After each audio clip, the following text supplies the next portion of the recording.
Halo teman-teman, hari ini kita akan membahas tentang kekhawatiran saya. Kenapa sepatu lari produksi lokal ini nggak bakal maju-maju? Mari sama-sama ikuti.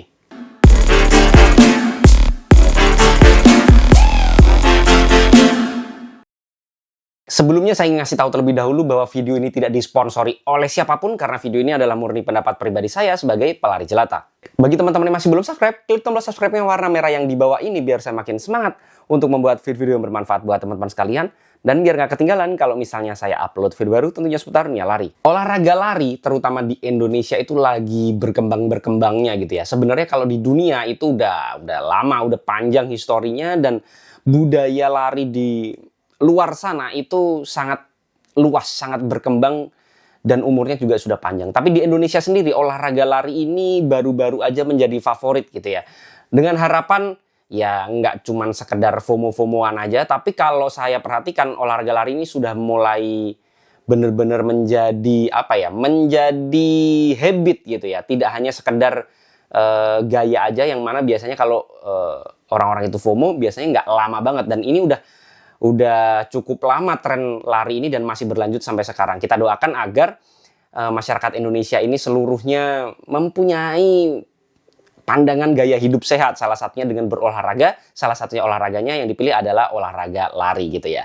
Nah, sebenarnya meningkatnya budaya lari di Indonesia ini menjadikan outfit ataupun produsen yang berkecimpung di dunia lari ini menjadi lebih naik drastis pastinya ya, udah jelas gitu ya. Mau produksi outfit tadi yang udah saya sebutin, sepatu, kaos kaki, topi, semuanya lah yang berkaitan tentang lari.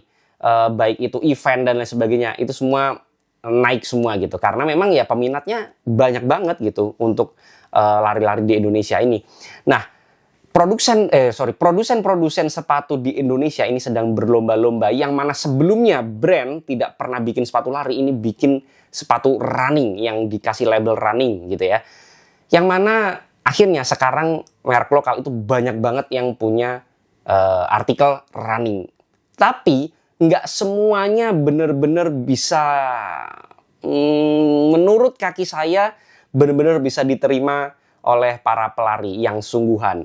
Memang kalau di Indonesia sendiri nggak bisa dibilang seluruhnya teknis untuk lari banget gitu ya. Tapi ada yang cuman sekedar suka bentuknya, suka warnanya, ada juga yang seperti itu dan dipakainya juga sehari-hari, ada juga.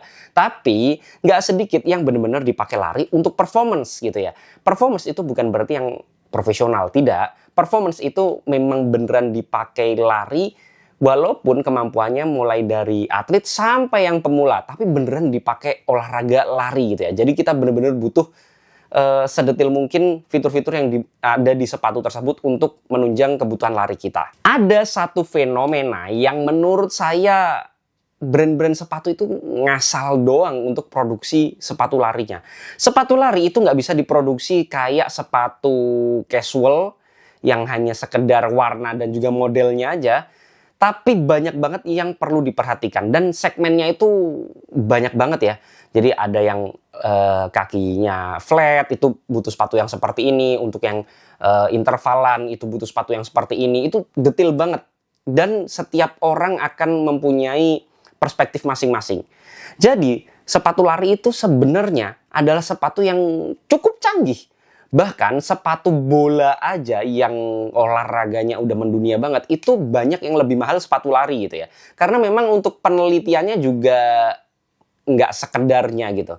Jadi memang harga yang ada di sepatu lari itu bukan hanya sekedar kita beli produk, tapi kita beli fitur dan juga beli teknologi, beli R&D-nya atau Research and Development-nya. Itu yang sebenarnya yang paling penting menurut saya.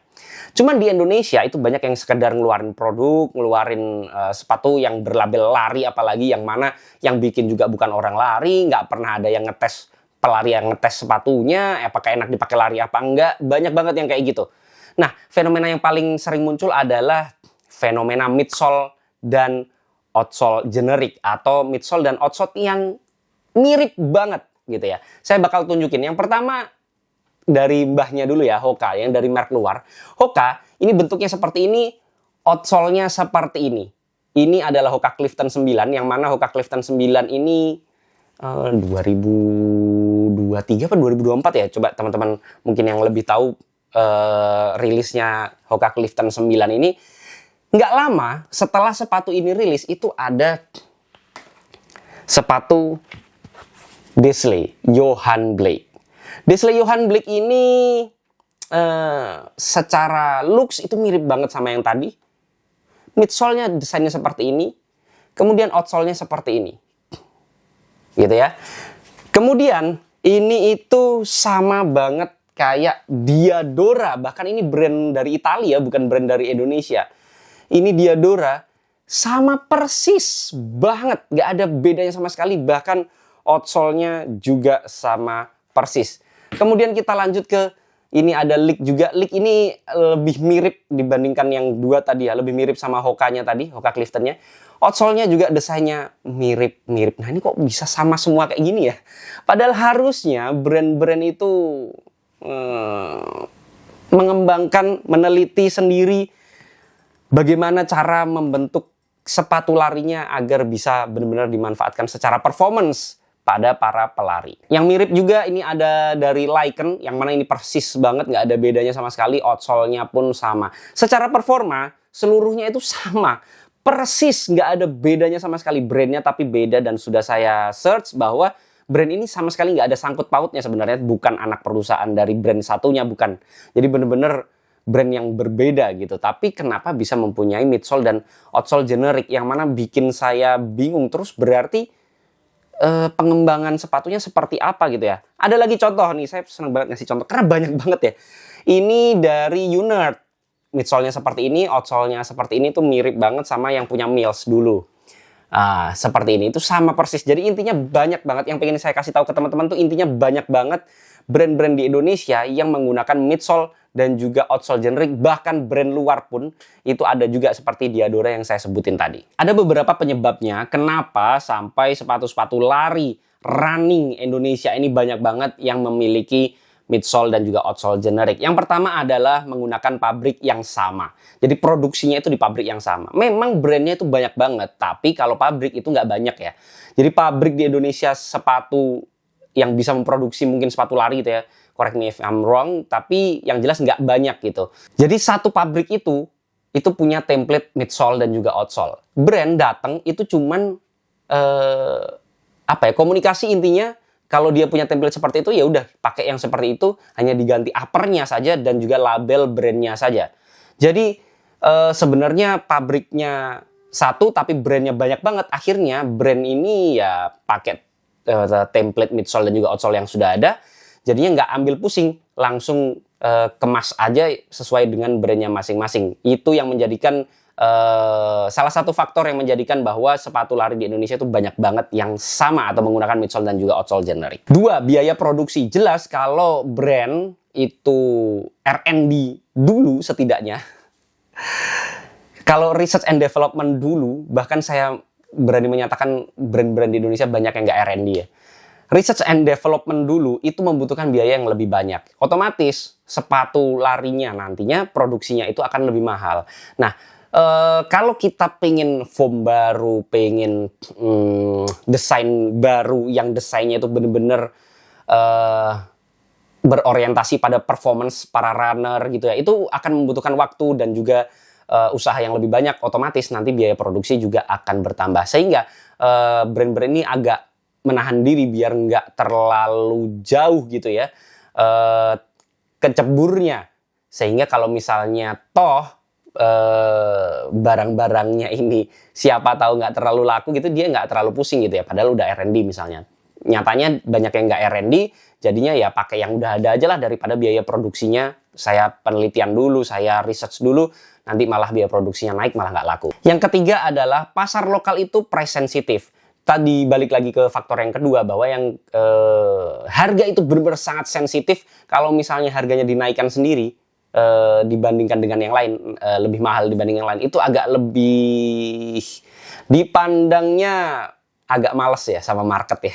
Karena di Indonesia banyak yang masih benar-benar mengutamakan harga daripada fungsi gitu. Nah, Kalau harganya naik tapi fungsinya sama-sama aja, ya udah dia nggak akan pernah bisa menang di market gitu ya. Jadi dia lebih takut akan menaikkan harga. Meskipun sebenarnya seandainya itu dinaikkan karena memang fiturnya yang bagus, itu biasanya masyarakat di Indonesia masih belum sejauh itu yang sedetil itu memperhatikan fitur untuk performance-nya. Jadi memang lebih ke ya market Indonesia memang banyak yang price sensitif aja gitu ya. Tapi jangan salah bahwa yang pelari beneran di Indonesia itu nggak sedikit jumlahnya. Apalagi kalau udah terkenal secara fitur to performance, yang lain pasti bakal ikut juga sebenarnya kayak gitu. Tapi memang resikonya lebih besar aja. Yang keempat adalah keterbatasan material dan juga teknologi. Di Indonesia R&D sepatu lari, bentar. Di Indonesia itu baru aktif dunia lari itu kayaknya 2021-2022 ya. Sedangkan di luar ya udah dari zaman sononya udah banyak yang beraktivitas olahraga lari itu udah banyak gitu. Jadi culture larinya udah panjang banget, sedangkan kita itu baru lahir. Jadi untuk investasi di R&D-nya atau teknologinya itu sendiri masih terbatas, terutama dari para brand ini. Nggak banyak, tapi sudah ada. Saya nyatakan sudah ada, karena ada brand-brand yang mengeluarkan produknya itu nggak gampang, dan butuh banyak pertimbangan kayaknya, dan itu waktu prosesnya tuh panjang banget, bahkan lebih dari setahun. Kayak contoh Ortus yang R&D-nya udah lumayan jauh di atas rata-rata, Mills udah mulai kelihatan R&D-nya gitu ya. Kemudian ya dua itu sih yang paling mencolok untuk di tahun 2025 ini. Semoga yang lain juga sama ya, nggak ngasal mengeluarkan sepatu larinya hanya sekedar dilabelin running aja, mereka anggap udah layak untuk dipakai lari. Belum tentu juga gitu ya, karena banyak banget yang sebenarnya sekedar hanya ingin laku aja produknya, tapi nggak bener-bener memperhatikan performance daripada sepatu lari tersebut. Kalau begini terus, saya meragukan potensi yang dimiliki oleh produsen lokal atau brand-brand lokal ini. Karena R&D itu menjadi nyawa, penting banget. Sepatu lari merek luar yang terkenal itu ya, itu R&D-nya luar biasa. Nggak ada yang sepele, karena setiap mengeluarkan produk pasti disampaikan bagaimana cara sepatu ini terlahir gitu ya. Pemikiran apa yang bisa menjadikan sepatu ini bisa lahir, teknologi apa yang dimasukkan ke dalam sepatu tersebut. Nggak hanya sekedar produksi diganti nama, enggak. Jarang banget ada produk luar yang seperti itu, terutama yang udah saya sering udah kalian kenal semua lah, kayak Nike, Adidas, Hoka, Asics. Itu nggak gampang mengeluarkan produknya. Bahkan kadang ada yang kayak 2 tahun sekali ada juga yang seperti itu. Nggak setiap tahun muncul juga produknya itu ada, karena memang R&D-nya yang cukup ketat. Karena R&D ini penting banget, jadi harapan saya brand lokal itu benar-benar fokus pada research and development. Setidaknya ada orang lari yang disuruh pakai lari sepatunya. Rasain deh, kadang separah itu masih diproduksi. Ada yang seperti itu. Ini kok parah banget, dipakai lari juga sakit semua, nggak bisa dipakai latihan sehari-hari, tapi kok masih diproduksi. Ini berarti benar-benar nggak pernah dipakai lari gitu ya. Masa cuma dicobain doang? Nggak bisa seperti itu ya. Sepatu lari itu berbeda dengan sepatu casual yang mana lebih ke kenyamanan dan juga looks-nya. Tapi kalau sepatu lari tidak bisa ke arah sana. Harapan saya adalah ya semoga semakin berkembang R&D di sepatu lari lokal, makin mantep gitu ya. Nggak hanya 1-2 brand aja, dan R&D-nya yang udah jalan juga makin luar biasa, karena kita butuh sepatu lari yang benar-benar bisa meningkatkan performa lari kita. Nggak hanya sekedar ganti baju aja, atau bahkan cuman ganti-ganti nama aja gitu ya. Cuman ganti baju, ganti nama, aduh jangan deh. Yang jelas R&D itu penting banget. Harapan kita seandainya sepatu larinya itu berkualitas, jadi kita makin bisa menikmati lari, jadi budaya lari di Indonesia ini semakin menyeluruh dan berkesinambungan. Mungkin itu saja yang bisa saya bahas dalam video ini, tapi balik lagi itu semua adalah pendapat pribadi saya. Jadi teman-teman boleh banget nggak setuju, kalau ada koreksi, masukan, pertanyaan, dan juga pembahasan bisa langsung sharing di kolom komentar. Jangan lupa subscribe channel biar saya makin semangat untuk membuat video-video yang bermanfaat buat teman-teman sekalian, dan biar nggak ketinggalan kalau misalnya saya upload video baru tentunya seputar dunia lari. Assalamualaikum warahmatullahi wabarakatuh.